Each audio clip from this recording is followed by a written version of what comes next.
Why? They're all asking God, why? Why did you let this happen? And they were praying for a miracle, desperate. It says when you have faith of a mustard seed, you are able to move mountains. Well, they had more faith than a mustard seed, and they prayed for arms and legs. They proclaimed and reminded Jesus of the promise, ask and you shall receive. Well, we did not get arms and legs. And from my point of view, it was so difficult for me to understand why. And I asked God, I go to school, a lot of people tease me, a lot of people put me down. It was very hard to find friends. I learned as a child, Jeremiah chapter 29, verse 11. For I know the plans I have for you, declares the Lord. Plans to prosper you and not to harm you. Plans to give you hope and a future. But I couldn't see that hope and future. I couldn't see what kind of life am I going to live? Is it going to be worth living? Am I just going to have to depend on people for the rest of my life? So what kind of job am I going to get?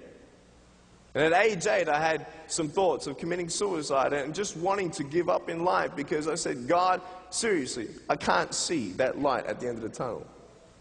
And he wasn't answering me either. I would cry for arms and legs. I thought, no one could see any good when I was born this way when I was a kid, but now we do. And I want you to know that in every single circumstance, in every single suffering, there is glory revealed. In 2 Corinthians chapter 12, around verse 9, Apostle Paul cries out to God, pleads with God, it says 3 times that he would take a thorn from his side, that God would take the thorn from his side to change a circumstance, whatever it is, spiritual or physical, doesn't matter. What did God say? Did he change his circumstance? Did he take that thorn from his side? No. He said, my grace is sufficient for you. He never said, when you go through the fire, I will send helicopters to put out the fire. He never said that. He said, when you go through the fire, fear not, for I am with you. Step out in confidence and boldness to live the purpose that God has got for you. I see too many Christians out here in the Western society who are Sunday Christians. Pick up their Bibles once a week. Pray once a week. Being safe. Coming on church. We wonder why we get so down. Because we haven't got the full armor of God. In Ephesians chapter 6, I think it is, put on the full armor of God. Then it says, we know that. Put on the breastplate of righteousness and the sword of salvation, the helmet of salvation. Right? We know that. You know what it says at the end of that though? It says, then doing all to stand. Doing all, yeah? We do enough. We do just enough and we just sort of get in. You know what? I want your heart to be stirred up today.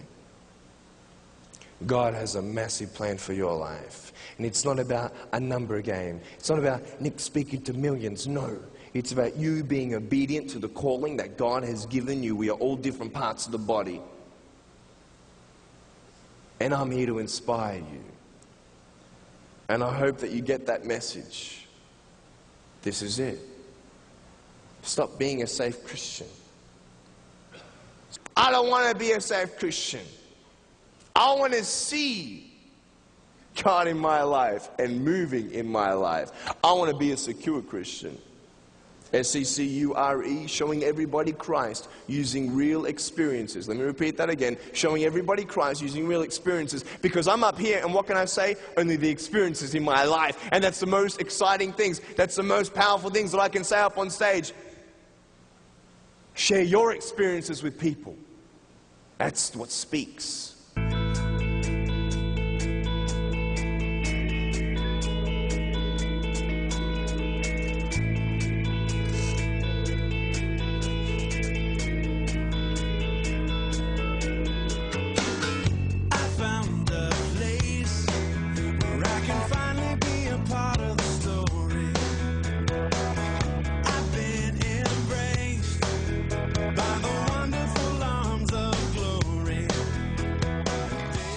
Some underarm on, but you know.